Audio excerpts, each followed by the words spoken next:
On accueille Sophie maintenant sur l'antenne d'Europe 1. Bonsoir Sophie. Bonsoir Olivier. Bonsoir, comment Je allez-vous? suis ravie de tenir cette conversation avec vous. Ah, Ça n'a pas merci. été facile ce soir pour vous, hein? Parfois c'est un peu compliqué, mais je comprends en Mais même temps que oui, l'on puisse être dans un état émotionnel comme celui de Stéphanie et qu'il y ait plein de sentiments qui puissent amener à ne pas écouter obligatoirement et puis à s'emballer comme ça. oui, parce qu'elle a son idée en tête et puis voilà, elle pense que les choses sont comme ça. Mais vous voyez, je suis pas loin de toute cette histoire parce que moi je ne crois en rien. Vous parlez sur un haut-parleur, Sophie, ou Non, non, Non, non, d'accord, ok, je l'ai enlevé. d'accord. Euh, Vous vouliez me parler de quoi, Sophie? Je voulais vous parler, voilà, j'ai un problème d'humanité, je suis très cérébrale Oui, et pas de cœur, je ne fais pas confiance et, euh, et comme je ne fais pas confiance, et je suis hypersensible aussi. mhm, Et pour me protéger, je me coupe de mes émotions. Voilà. d'accord. Et Qu'appelez-vous? Je me donc, coupe vous dites à chaque fin de votre émission, la vie est belle. Et moi, je saute au plafond. Ah, vous ne devez pas être la seule. Ah bon? Mais Pourquoi vous oui, dites que la vie est belle? je La dis vie, la vie. votre vie est belle, peut-être. Non, alors je vais vous dire, euh, à défaut de vous surprendre, je Oui. traverse depuis 3 semaines une épreuve très difficile. euh, Et comment vous faites? Très impactante, et je continue de dire que la vie est belle parce que je sais, je sais par expérience que notre vie est impactée d'épreuves dont font partie la maladie, dont font partie la mort, dont font partie des moments très difficiles. Et je continue de dire que la vie est belle parce que je suis intimement persuadé que lorsqu'on est attentif à tout ce que, dans une journée, la vie peut nous proposer de moments ou de choses belles, euh, c'est quelque chose qui pèse beaucoup plus lourd dans la balance pour moi que ces épreuves. Que voilà, si je fais le compte, Hmm. je me dis que on peut aller trouver un répit, qu'on peut trouver de la beauté dans plein de choses que la vie nous propose, tout en ayant pleine conscience que la tristesse qui peut m'habiter depuis un moment, là, la Oui. révolte, la colère devant une situation injuste, qui est due Eh à la bien, voilà. maladie, Hmm. et en même temps, je me dois de donner de l'espoir à celles et ceux qui écoutent cette émission, et puis parce que j'en ai de l'espoir. Je ne joue pas un rôle, Hmm. je ne fais pas de cinéma. Euh, Mais Vous voyez, je vous parle c'est ce soir, mais je... exactement, c'est pour ça Pardon? que je voulais discuter avec vous, parce que malgré tous les shows, j'ai déjà vu vos vidéos à la télévision et tous les reportages que vous faites, qui c'est des vies compliquées, difficiles, Ben oui. Mhm. et que vous gardez toujours cet espoir que moi je n'ai plus. Mais vous noterez, Sophie, que dans les yeux d'Olivier, euh, la plupart des gens qui viennent raconter les épreuves qu'elles ont traversées, euh, en sont sorties et racontent comment elles ont vécu ces épreuves, comment elles les ont affrontées et comment bien sûr. elles vivent encore pour certains ou certaines d'entre elles encore avec. Je pense notamment à, dernièrement, ces jeunes gens tétraplégiques avec qui j'ai tourné, mais qui arrivent, vous voyez, à travers quand même une situation des plus difficiles, perdre l'usage de ses membres, ne plus pouvoir marcher, ne plus pouvoir courir, ne plus Oui, pouvoir je pense. s'habiller tout seul. Mais voilà, c'est l'exemple même de personnes qui m'ont montré que la vie était belle. Parce qu'ils vous le disent, malgré tout, où je meurs, où j'arrête, où je vis. Et si je vis, je décide de vivre avec ce que la vie me donne encore. Et dans ce qu'elle me donne, il y a plein de choses que j'ai inventées, que j'ai su réinventer, en fait. Parce que, Mhm. parce que la nature m'a doté d'une intelligence, d'une langue pour parler. Euh, et puis, voilà. Et donc, j'essaie de transmettre ça. Mais si vous connaissez mon histoire, je suis loin d'avoir été épargné par la vie, hein. Donc, Oui, je sais, de par mon métier, en plus, à brasser des existences et des destins, comme je le fais depuis 15 ans, que la vie peut être cruelle, très cruelle, et que l'on peut oui, traverser des moments des plus noirs. D'ailleurs, nous avons souvent des personnes qui nous appellent, pas plus tard que tout à l'heure, cette mère éplorée, cette mère qui est dans l'ornière, là, en ce moment. Et c'est un mauvais moment de sa vie. Et il y a des moments dans la vie où on ne peut pas voir la beauté de la vie. Et ça, je le conçois aussi. Je ne vis pas dans un monde de béni-oui-oui, en tout cas. Je suis au courant. Alors, oui. revenons à vous. Euh, vous, vous. Oui, Vous bien coupez sûr. vos émotions. Mais moi, je pense que la nature est belle. La Mais nature est la belle. vie, vous n'avez qu'à regarder autour. Oui, par exemple. Par, par exemple. Ben oui, oui. Et je suis fatiguée, moi, euh, de, de voir une volonté de vivre, en fait. Je suis fatiguée. J'ai 70 ans. Et mon pire cauchemar, c'est de tomber dans une EHPAD. Et ça va être sûr que ça va être comme ça pour moi. Alors, comment je peux trouver la vie belle? Comment? Oui. Hmm. je, je suis désolée, hein, mais... Euh, vous vivez là dans la peur, en fait, de finir dans un EHPAD, c'est ça, Sophie? Ah, mais complètement. J'ai pas de famille, hein, donc voilà. À un moment, pour l'instant, ma santé, elle est bonne, mais à un moment donné, je vais tomber là-dedans, hein. Bah, parce que la santé vous fait défaut, là? Non, non, Bon, non, elle est bonne. elle est bonne. Alors, J'ai une bonne santé. pourquoi ne pas C'est-à-dire, je prends entrevoir. soin de moi pour ne pas aller trop vite Très dans bien. une EHPAD. Alors, pourquoi ne pas préparer, justement, cette, euh, cette vie à venir et éviter ce qui vous fait peur? J'entends par là, on parle sur cette libre antenne euh, de colocation entre personnes, et ça se fait de plus en plus, de colocation euh, pour personnes qui, comme ça, sont seules et ont Mhm. envie de. Pourquoi pas, hein, je ne sais pas si c'est quelque chose qui vous conviendrait. Si vous avez peur de finir dans un EHPAD, il y a aussi des formules de plus en plus aujourd'hui de gens qui prennent à domicile, comme des familles d'accueil, hein, des personnes.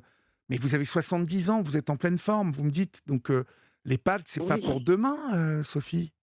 Bah, mais Vous oui, pourrissez mais la je vie pense, déjà à l'idée que vous allez finir dans un EHPAD.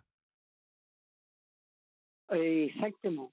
Ben Parce oui, que, comment vous dire, il vaut mieux prévenir que... mais complètement. Mais alors prévenez, Sophie.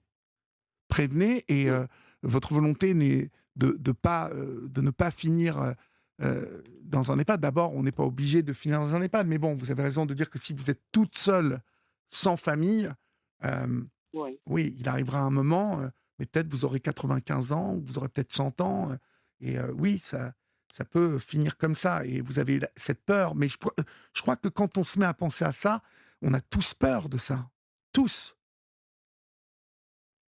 C'est, Oui, je pense que, étant donné les situations des EHPAD, que vous êtes maltraité et tout le tralala, sinon je n'aurais pas peur. Mais finir sa vie misérablement dans une EHPAD, il vaut mieux se mettre une balle dans la tête, hein. bah, je je je je ce qui me mais C'est ce je Pardon? comprends, hein, ce que vous me dites, mais vous me dites que vous avez 70 ans et que vous êtes en forme. Donc Oui, là, mais le oui, fait de non, je penser à ne ça pas pour demain, mais d'ici 10 ans, je ne vais pas rajeunir. ah mais non, vous n'allez pas rajeunir. Non. Justement, moi, je vous répète, hein, nous allons tous finir vieux. Et donc, si on décide là maintenant de penser, ouh là là, je vais finir vieux, je vais finir dans un EHPAD, mais on vit plus. Vous voyez?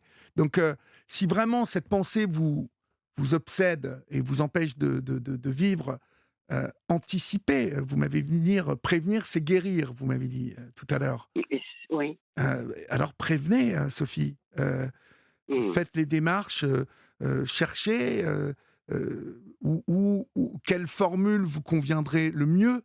Est-ce que vous avez envie de vous diriger vers une formule où vous avez envie de partager peut-être un espace avec d'autres personnes vous n'avez pas Oui, je d'amis pense. non plus Mmh. vous n'avez pas d'amis.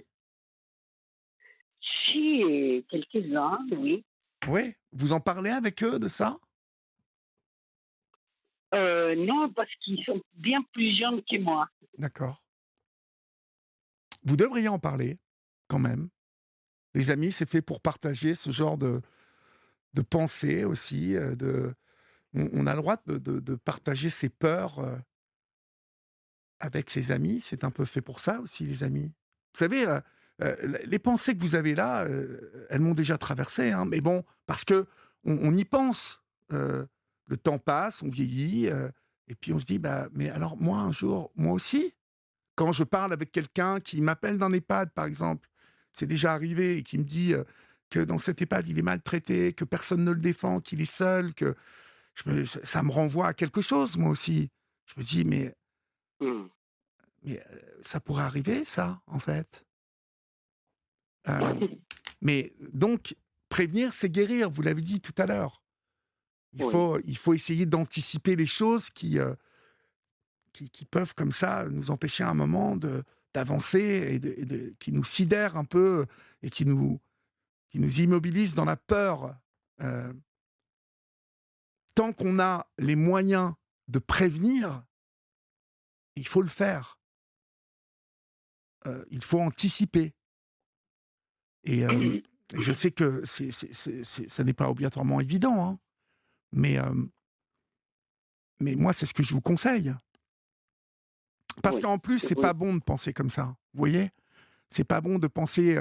Moi, j'ai toujours peur de trop penser à ces choses-là. Je pense que ces mauvaises pensées peuvent provoquer des choses, justement, au niveau de la santé, au niveau de. Il faut toujours essayer de penser positif. Et puis surtout, juste pour aujourd'hui, comment je suis, Oui. comment je me sens. Ah, là, je me sens plutôt bien. J'ai pas de problème de santé majeur.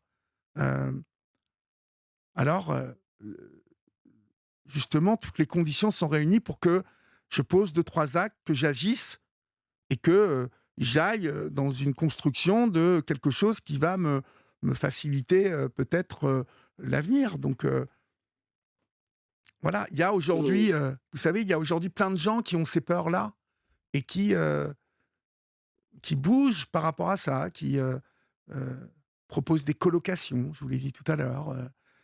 Oui, je pense que c'est une bonne solution. D'autres Oui. choisissent, vous savez, des familles d'accueil, parce qu'il y a des familles d'accueil pour les enfants, mais il y a aussi des familles d'accueil pour les personnes qui, à un moment, ont besoin et qui ne peuvent plus être toutes seules.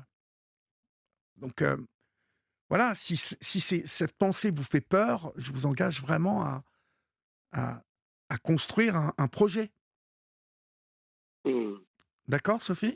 Oui, maintenant que je discute avec vous, en fait, c'est ma plus grande peur. Pas de mourir, mais d'être dans une EHPAD. De Mmh. ne pas savoir où je vais être à la fin de ma vie. C'est ça. Oui, mais je viens de vous dire que si vous voulez éviter cette pensée-là, il faut agir. Il faut agir. Mmh. Il faut, heu, il faut réfléchir et construire. Parce que souvent, on est comme ça dans la vie, on est comme des petits garçons et des petites filles qui ont vieilli, malgré tout, et Mmh. on voudrait quelque chose, éviter quelque chose, mais on fait rien pour. On ne désire pas, on n'agit pas. Mais ça va pas Oui, tomber, comme ça par magie. Au contraire, ce oui, qui va se passer, c'est bien ce qu'on a prévu si on n'agit pas, si on ne se bouge pas. c'est vrai. Ben oui. Mmh. Vous m'avez beaucoup aidé là-dedans, hein, parce que je voyais pas l'issue. Mais l'issue, elle est dans vos mains, Sophie. Oui, Elle est dans vos mains. oui. Elle est dans vos mains. Et quand je vous dis de partager, avec, les gens que vous aimez bien, vos amis, ça n'est pas obligatoirement les charger de quelque chose, mais peut-être, d'échanger avec eux et peut-être eux vous diront, bah, moi aussi, je peux être habité par ce genre de peur, de pensée et puis, de trouver des idées ensemble, de partager. Les amis, c'est aussi fait pour ça. La vie est belle aussi parce qu'on a des amis. La vie est belle parce qu'on n'est pas tout seul. Carole nous dit au 7 39 21, j'ai 75 ans. J'ai appris il y a 15 jours, après 10 jours d'hospitalisation, que j'ai un cancer du côlon et malgré tout, je pense que la vie est belle. Voilà ce que nous écrit Carole. Bon. Waouh, oui, vous voyez? Je vous disais pas de bêtises tout à l'heure. Merci Carole pour votre message. Hem, mais, Eh oui. mais voilà, mais je comprends encore une fois, je comprends parfaitement que vous ayez peur. Moi aussi j'ai peur. Quand j'y pense là, quand j'en parle avec vous, eh ben, j'ai peur. Mais je sais que je fais tout pour justement, construire et faire en sorte que j'ai le choix, en fait. Et parfois, vous savez, hein, vous pouvez dire ça et puis d'un seul coup, la vie, elle tombe, bim bam, la maladie tombe et on n'a plus le choix. Donc il faut agir tant qu'on l'a, le choix, tant qu'on l'a encore. Mmh. Bah, je vais m'y mettre dès demain. Hem, mais oui, mettez-y vous dès demain, cherchez, regardez, parlez-en même, vous pouvez en parler avec des amis, vraiment, il y a des Et, solutions, et- il y a des et solutions. autre chose, Olivier, ça, vous m'avez beaucoup aidé. Autre chose, et le fait de dire, je pense, moi, que je ne suis ni positive ni négative. Et, et vous pouvez m'éclairer, peut-être, les gens qui disent positive, qui sont positifs, qui voient tout positif. Moi, j'ai l'impression qu'on s'invente une vie Pas et inventer la réalité. pas Et donc, pour moi, elle sera toujours factice et bancale. C'est pas comme ça.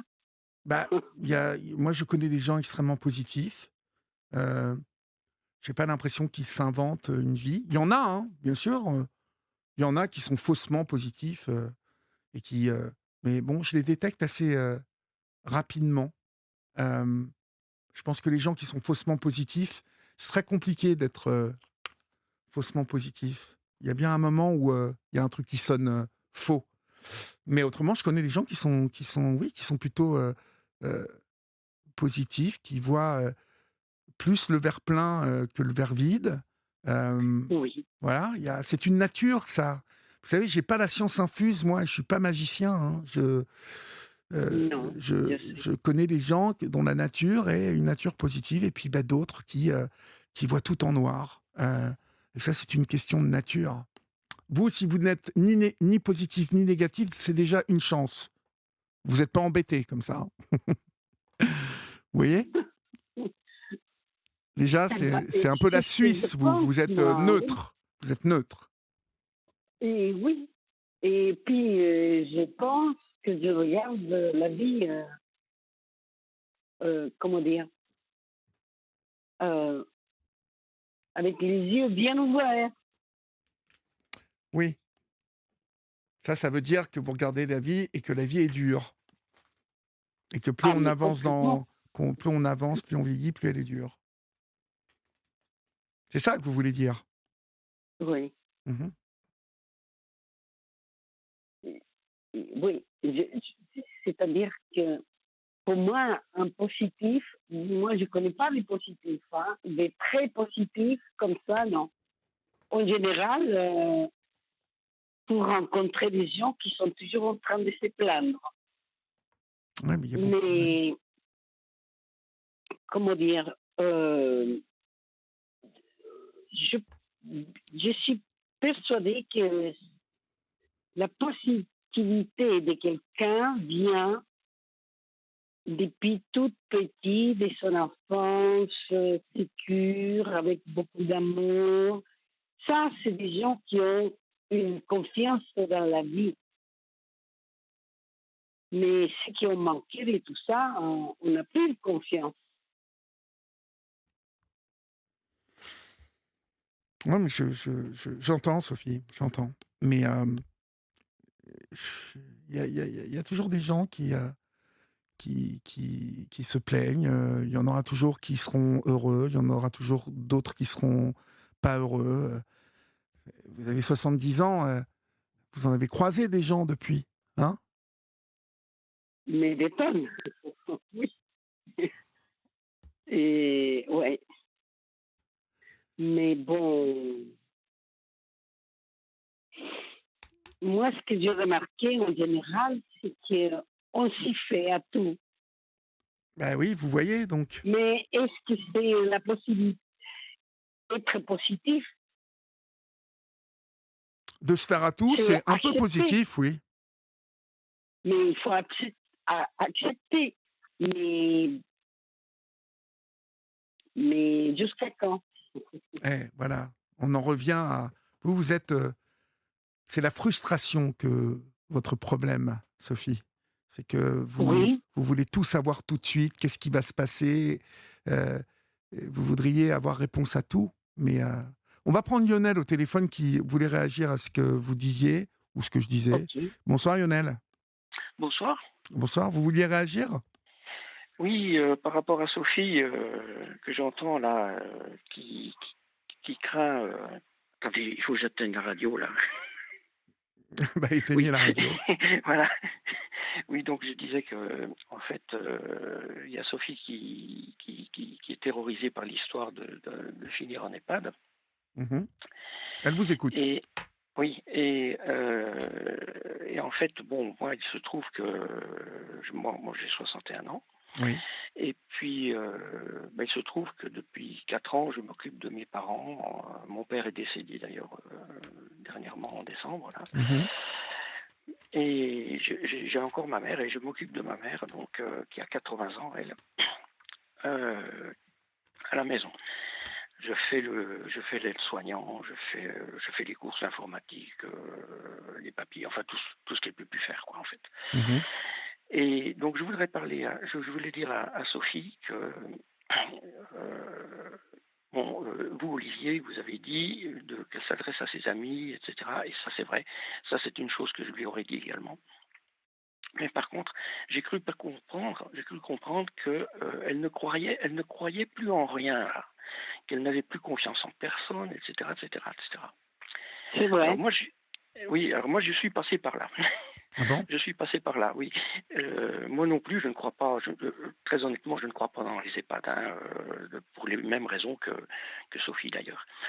Et en fait, je me dis tout simplement que il a fallu que je reprenne confiance en moi aussi, et puis que je reprenne confiance en les choses et revoir un peu les choses belles de la vie. Et si Sophie ne croit en rien, je dirais, ne croit plus en rien, il faut qu'elle se remette aussi à croire en elle-même, à croire en ce que l'environnement peut lui apporter, ses amis, la nature, elle a parlé de la nature tout à l'heure, et tout. Il faut qu'elle se raccroche vraiment à quelque chose au niveau du mental. Vous vous êtes, Oui, mais je vous me vous êtes suis raccroché. raccrochée toute ma vie à quelque chose, monsieur. Oui, Ouais. Répétez, Et je Sophie. suis fatiguée maintenant. Hein. pardon, j'ai pas compris là. Répétez, Sophie, parce qu'on vous a pas entendu. J'ai dit que je me suis raccrochée toute ma vie à quelque chose. Et que maintenant, je suis fatiguée. Vous êtes fatigué, bien. Mhm. Ouais. Eh bien, il faut absolument il faut reprendre pied sur quelque chose, il faut vous raccrocher à quelque chose. Il faut que je Vous ne pouvez vois pas rester. pied, alors. Vous pouvez pas rester à la dérive. Vous pouvez pas rester à la dérive. Vous pouvez pas rester à la dérive. Ça, c'est juste pas possible. Hein. Il faut absolument vous raccrocher à quelque chose que vous avez aimé, que vous avez des gens en qui vous avez confiance, en des événements, en des valeurs. Vous pouvez pas vous laisser J'ai dériver. beaucoup de valeurs, oui. Et je me raccroche à la lecture. Ça, Ça, j'aime beaucoup. Ça, c'est bien. Lire. Ça, c'est bien. Ça, c'est bien. Et puis la nature, voyez, je vais vous dire un truc, moi.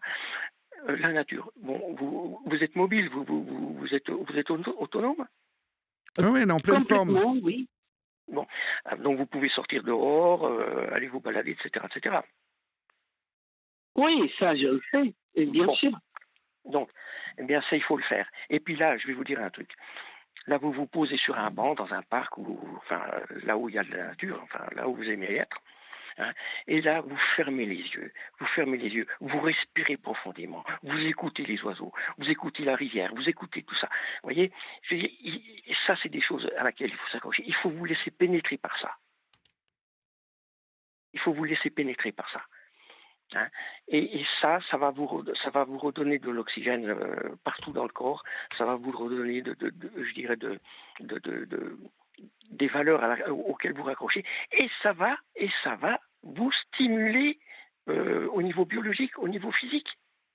Et ça vous empêchera de tomber dans des complications biologiques, de maladies, etc. Vous voyez ce que je veux dire? Parce que à avoir des mauvaises pensées, c'est ce que je vous disais tout à l'heure, hein, à avoir des mauvaises pensées, en tout cas des pensées négatives, hein, c'est souvent ce qui amène les problèmes, les problématiques de santé, d'avoir des mauvaises. Complètement. Oui, je sais que les maladies, c'est nous-mêmes que nous la fabriquons. Hein. Ouais. Ça se passe dans la tête, la maladie, dans un premier temps. Je le sais, oui.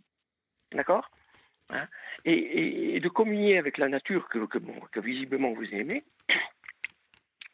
il faut communier, mais communier encore plus profondément. Les petites choses, choses de la vie, en fait. Les petites choses de la vie. Les petites choses de la vie, dont les amis font partie, hein, encore une fois, hein, Sophie. Absolument. Vous avez des amis, vous savez, si vous écoutez cette libre antenne, que... Oui, mais je ne parle pas de ça avec mes amis. Mais oui, mais vous devriez... Eh bien, il le faut. Il faut faire des efforts, exactement.